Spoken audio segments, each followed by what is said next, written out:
Why did it take a Marvel villain to teach millions of people how to look at a museum object? There's a moment in Black Panther that lasts maybe less than 30 seconds. No explosion, there's no superhero flying, just a man inside a museum standing in front of a museum display asking a curator a very central question. How do you think your ancestors got these? For museum professionals, historians, archaeologists, curators, it landed like an earthquake. Because suddenly, in the middle of one of the biggest blockbusters ever made, millions of people heard a question museums had spent decades avoiding. Where did these objects come from? Who owned them before they stood behind these glass?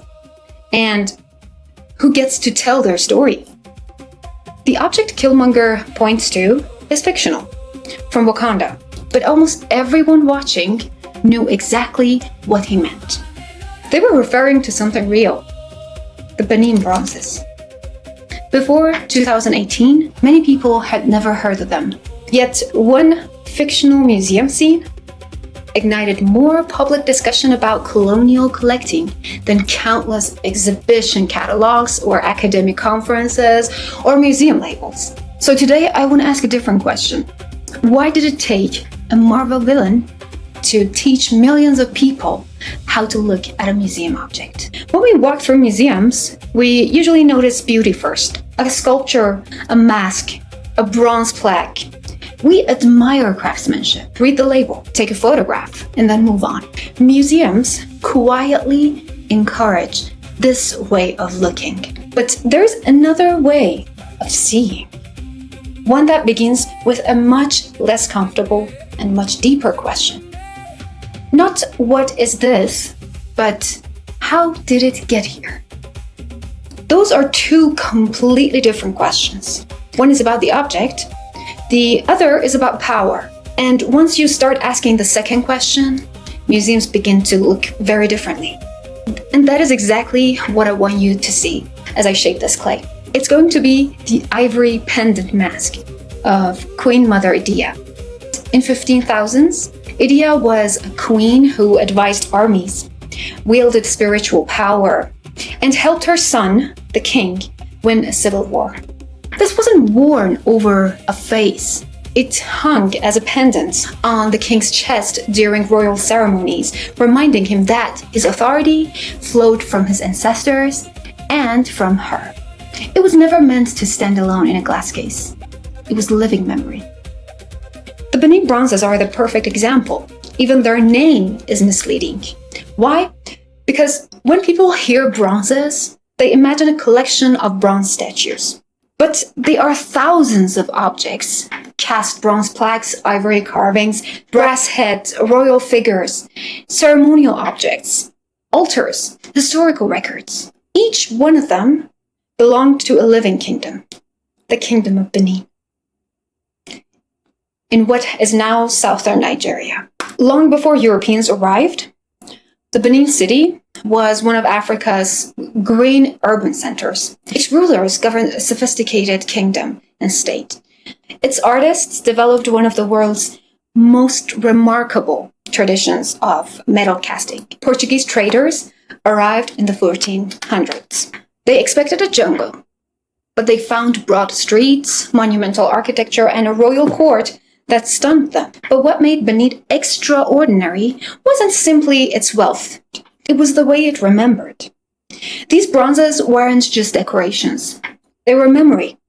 Imagine if your country's libraries, archives, national museums, and monuments, royal portraits, family albums, religious objects, religious symbols, and history textbooks were all fused together into works of metal, ivory, wood, etc. That was the Palace of Benin. Every plaque recorded victories. Every royal head honored ancestors. And every altar linked the living to those who came before. History wasn't just stored inside books there. It stood on palace walls. It occupied courtyards. It participated in ceremonies. It was alive. When we see these objects inside museums today, we encounter them as isolated masterpieces. But they were never meant to stand alone. Their meaning came from being together, from their place, from the rituals surrounding them, from the people who understood them. An object is never just an object, you know. Its meaning, in fact, depends on where it was and where it lives. Now, imagine walking into a museum. Everything is perfectly lit. The temperature is controlled. Guards stand quietly. Visitors are whispering. Labels explain history in neat paragraphs. It almost feels natural, as though these objects have always belonged here in the museum. Museums are remarkably good at creating that feeling. So good that they rarely stop to ask whether the journey into the museum changed the object itself. I don't mean physically, I mean conceptually. What happens to a royal symbol when it becomes an exhibit? What happens to cultural memory when it's placed behind glass? Because museums don't just simply preserve objects, they transform them. Nowhere is that transformation more dramatic than in the story of the Benin Bronzes. To understand why, we have to leave this quiet gallery and travel back to 1897, when these objects weren't museum objects or museum pieces at all. They were still exactly where they had always been, inside the royal palace of Benin. When people hear the story of the Benin Bronzes, it's often told in a single sentence. The British looted the objects in 1879. Technically, that's true, but that sentence tells us nothing about how. It is like saying the Titanic sank. And how it happened matters, because it wasn't simply a theft. It was the collision of two completely different worlds. Long before Britain became interested in the Benin Kingdom, the kingdom had existed for centuries. By the 15th century, European merchants arriving on the West African coast described a city unlike anything they expected. Wide streets, sophisticated planning, an organized royal court, highly specialized guilds of artists, ivory carvers, and bronze casters. This wasn't a forgotten kingdom, waiting to be found, discovered. It was already a part of an international trading world. Trading pepper, ivory, coral, cloth, and later, tragically, enslaved people. Benin changed over time, sometimes welcoming the foreign trade, sometimes restricting it. Its rulers weren't just passive victims of history. They were political actors making strategic decisions. By the 19th century, however, Europe had entered the scramble of Africa. This is how the historians call it. Industrial powers wanted territory, resources, and political control, in fact. The Berlin Conference of 1884-1885 accelerated this process. Britain increasingly viewed independent kingdoms and independent African states not as partners but as obstacles.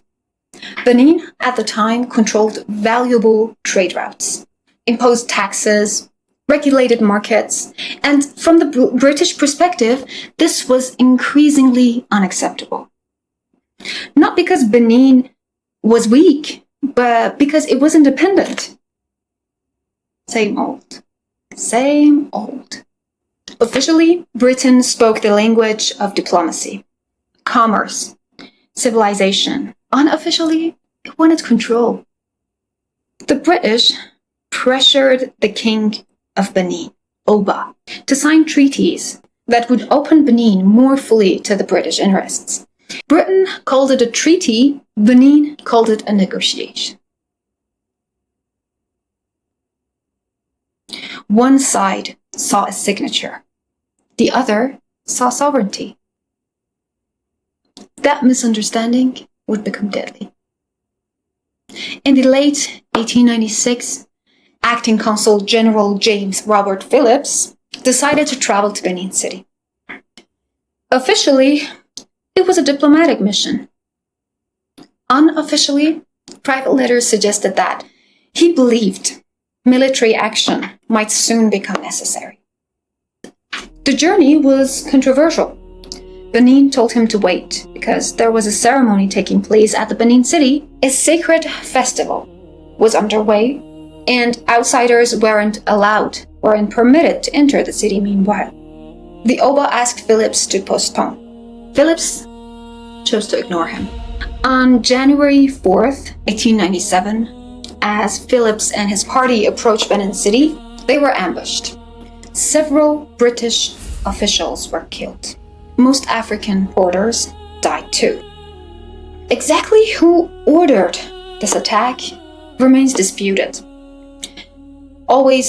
As always, history doesn't provide us with some clear-cut answers.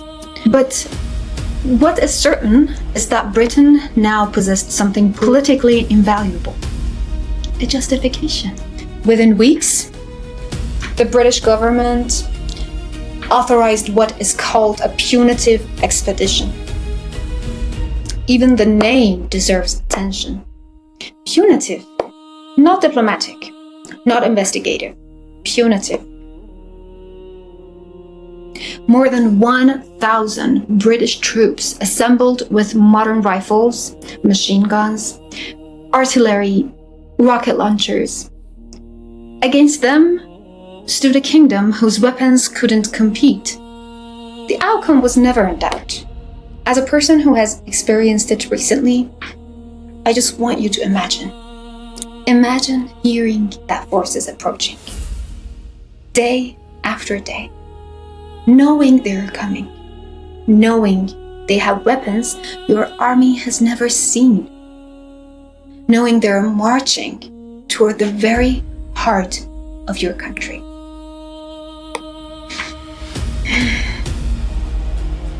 This wasn't simply an invasion. It was the arrival of an empire. When British forces entered Benin City in February 1897, they encountered fierce resistance, but eventually they reached the royal palace. And what they found astonished them. Room after room, courtyard after courtyard, walls covered in cast bronze plaques, ivory carvings, royal heads, ceremonial objects, altars, leopards cast in brass, objects exactly like this one, which were wrenched from the ceremonies that give them meaning. Objects unlike anything most of those soldiers had ever seen.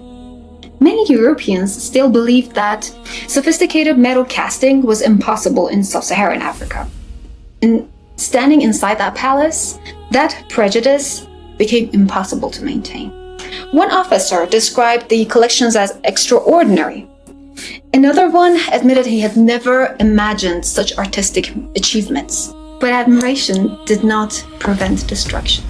The British expedition was not only a military operation, it was also a collection operation.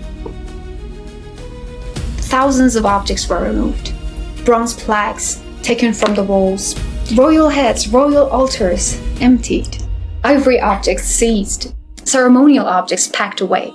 Objects created to exist together were suddenly separated. A palace became a warehouse. A kingdom's memory became military property. Then, something happened that shaped how the world understood these objects. In fact, for over a century, they entered the global art market.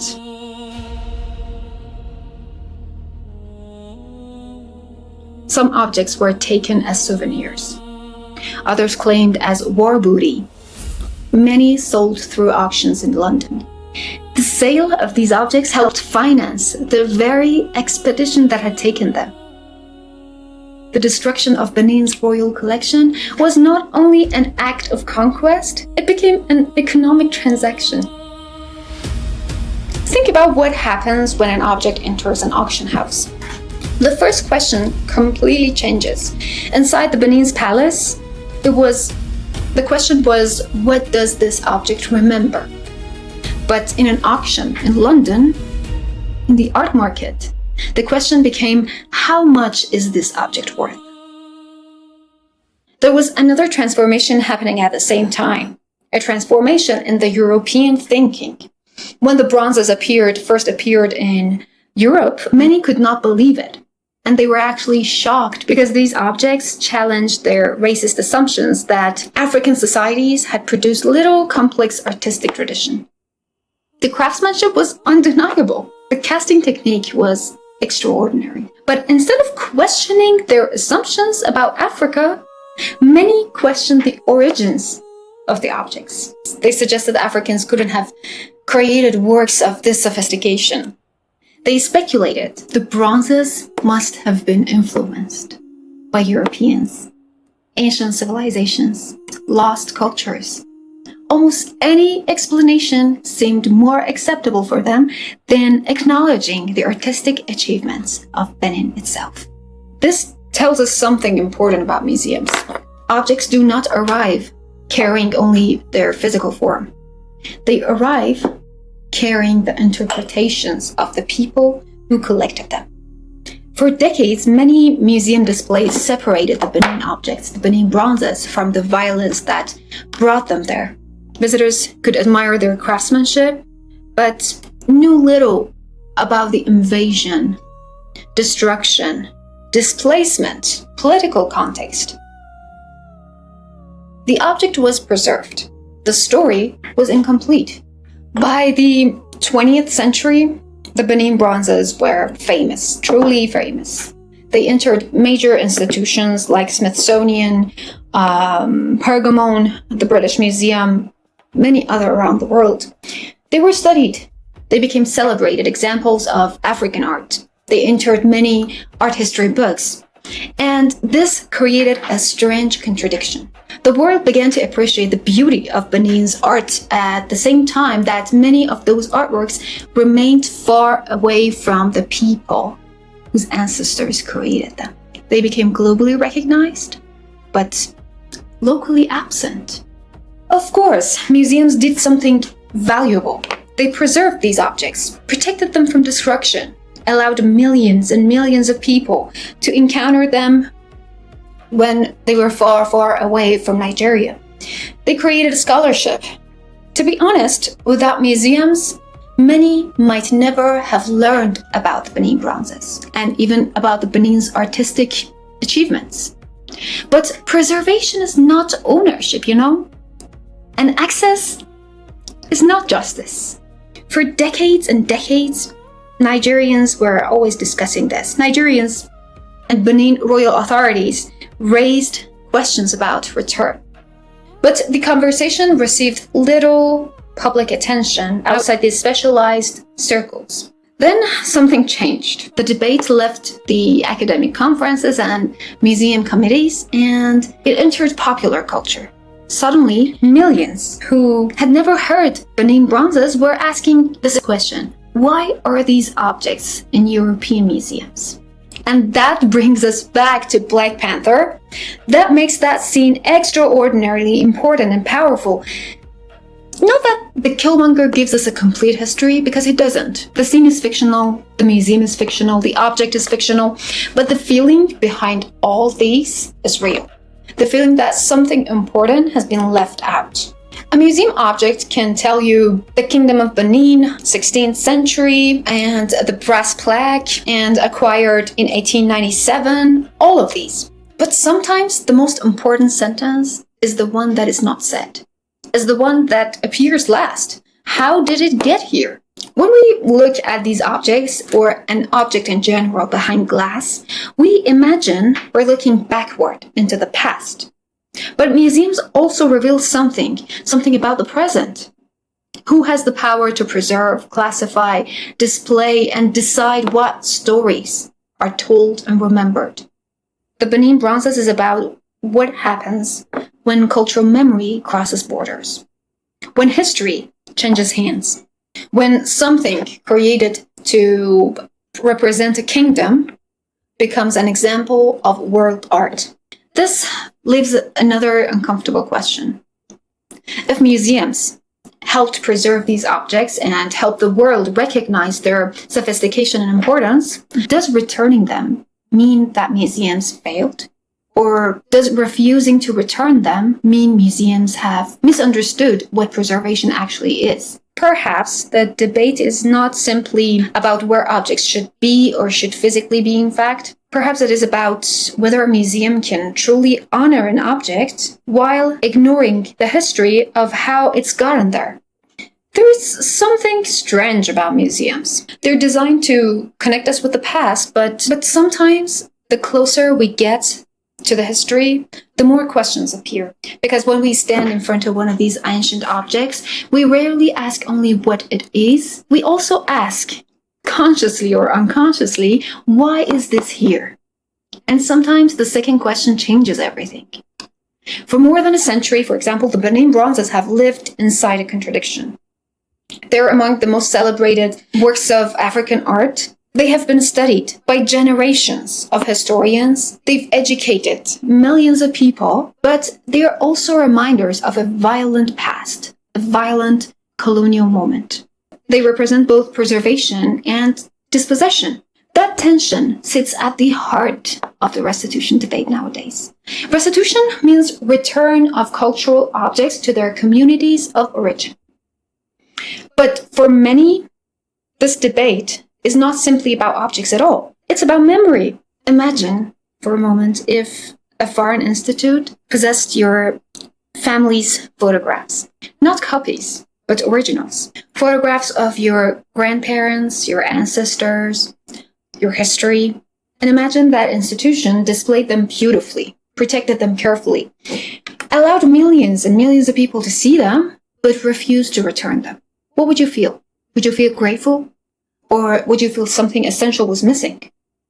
For Nigeria and many advocates of this issue, it is clear the Benin Bronzes were not exchanged. They were not purchased. They were not gifted or donated. They were taken during a military invasion. If museums today recognize ethical collecting, then they must also recognize repairing historical injustice.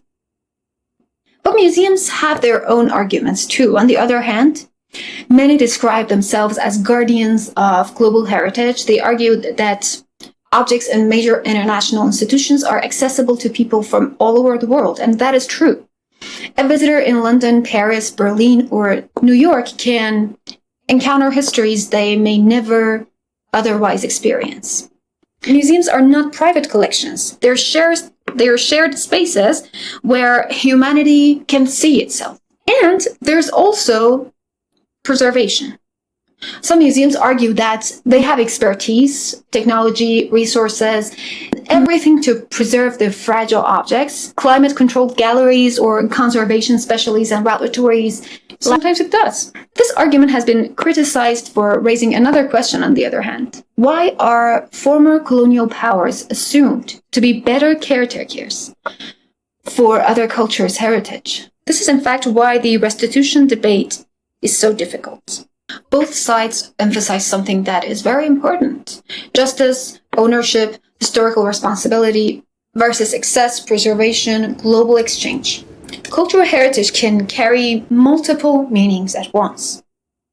An object can be valuable to the entire world and still have a special meaning for the people whose ancestors made them. Perhaps the most interesting question is not should museums return objects, but what kind of relationship should museums have with the objects they hold? For a long time, I can say, museums were built around authority. The museum spoke, the visitor listened. The label explained, the institution decided. But the future may require a museum that doesn't simply display objects, but also displays the histories of those objects too, including uncomfortable histories. Imagine a label that doesn't just say brass plaque, Kingdom of Benin, 16th century, but also says removed from the royal palace during the British military invasion expedition of 1897. This object was part of a royal historical collection, a royal historical archive. It remains central to ongoing debates and conversations about restitution and cultural ownership. The object hasn't become less valuable and beautiful. The history has become more complete here. Perhaps the greatest mistake museums have made, or can make, is believing that acknowledging these difficult histories may damage their authority. Maybe the opposite is true. Maybe honesty creates trust. A museum doesn't become weaker when it admits its collections have complicated histories. It becomes more human. And when it becomes more human, humans can connect with it more and better. This brings us back to Killmonger. That scene stayed with people not because he explained every detail about those masks or about their colonial history. It stayed with people because he interrupted the normal museum experience. He refused to let the visitor only admire. He demanded they question. He forced the museum to stop being invisible. The problem was never simply that objects moved. Human history has always involved movement. Objects move all the time between cultures. The problem is when movement happens through violence and then the violence disappears from the story. Museums always tell us that objects connect us to the past, but objects also connect us to the choices of the present. Every collection contains decisions. Someone decided what to take. Someone decided what to preserve. Someone decided what to display. Someone decided whose voice would accompany these objects. The question is not whether museums shape history. They always have. The question is, will they acknowledge the power they have in shaping the history? The Benin Bronzes began as memories of a kingdom. And after that, they became trophies of war, trophies of an empire, and then masterpieces of word art. Today, they have become something else, a question about museums, ownership, memory, and who gets to tell the story of humanity. I think, perhaps, the most important thing that a museum can teach us is not how we can admire the past. Perhaps it is how to question the way the past is represented or the past reaches us. Because every object has a journey and every collection has a history. And behind every piece of culture, there is a story about power. I tried my best to recreate this mask. I don't know how much I've been successful, but the more I fail in recreating an object, the more I begin to appreciate them. Because I recognize in this failure the sophistication of creating these objects, the sophistication of seemingly ancient histories. And it is then that I best realized that maybe these supposedly ancient histories were not primitive. These cultures were not primitive. They had their own technologies. And creating this in clay is much, much easier than creating it in ivory. And when I was recreating it, I was thinking about this Queen Mother. And this experience helped me imagine her and her life, her story. And whenever I tried to talk about this mask, when I was doing it, when I was creating it, I was not thinking about it as it, I was thinking about it as her. And maybe that's all the things that I'm trying to do in this channel. I'm trying to wonder about cultures of the world, and about the ways that these objects that are trapped behind glass might have been created. Thank you so much for daydreaming with me and for staying with me in this process of thinking about these questions. I think the more questions we ask, the more the path gets clear. And it is not about searching for answers, it is about realizing or learning how to ask better questions. I'm Sarah, a curator turned storyteller. I've inaugurated museums, done research on museums for 12 years. I've been trained at École du Louvre, part of the Museum of Louvre that is dedicated to training professionals in curatorship, museology, art history, etc. And in this channel, I try to tell you the story of what culture made of me. If you liked this video, I would appreciate if you subscribe to my channel and I would really like to hear about your opinion about this matter. If you have any idea about what we can talk about in the future videos, please drop a comment, and you can like this video too. Thanks for watching.